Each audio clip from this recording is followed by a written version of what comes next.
New rhetoric is not a term I use. I know it's a term Professor Miller has used. She used it, yes. I know it's a term has been used by many people, very different people, each of them presenting themselves as the successor to the powerful technology of, I guess, of what they view whatever was the old rhetoric. I could say a little bit about what rhetoric means to me, and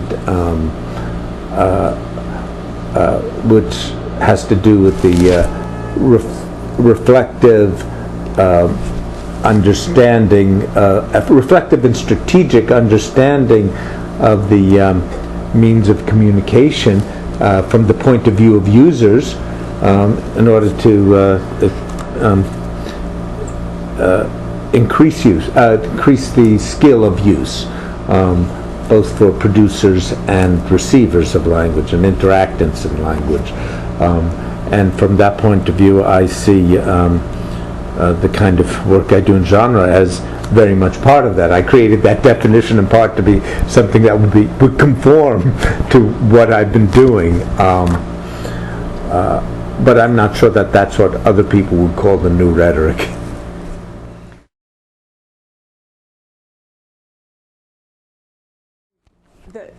The people that I'm familiar with who use the term, I think mean at least two particular things by it, and there may be more, but I'll focus on these two right now.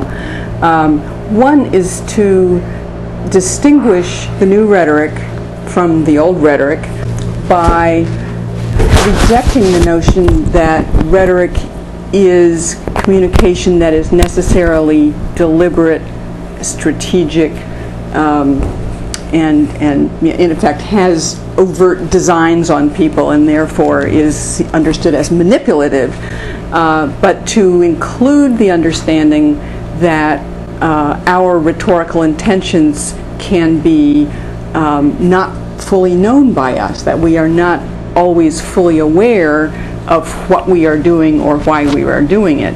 So that this is Kenneth Burke's insight that rhetoric can be subconscious, unconscious, that communication, language and use always includes a persuasive dimension that may not be fully within our control. He talked about identification, that is a kind of movement toward affiliation with others, of aiming to influence, to liken oneself to others, to try to make others like us, in both senses of that word, now that I think of it.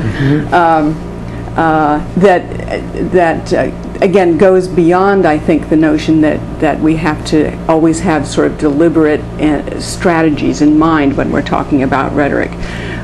The other dimension that people who talk about new rhetoric are trying to distinguish from the old rhetoric is to include forms of communication that go beyond the prototypical public speaker, the powerful politician making a speech to the unpowerful masses, in the streets.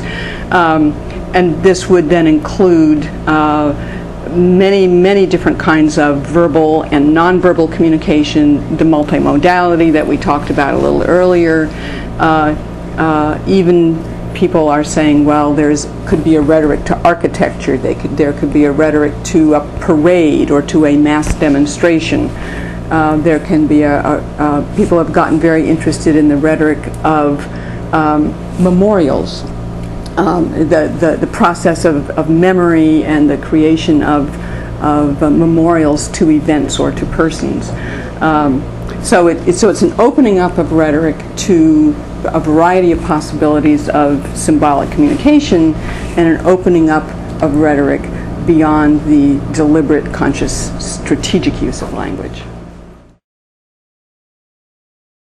And I would, if I could just add a footnote to that, and again, now this is about not the new rhetoric, because other people use it as I use it. I would agree that many uses of language are not deliberate. spontaneous.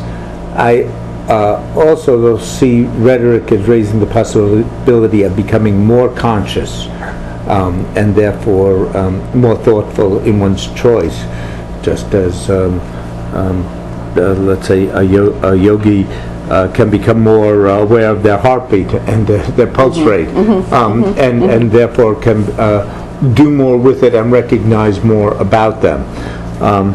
I would also differ on the word, I think, persuasion or argument, persuasion.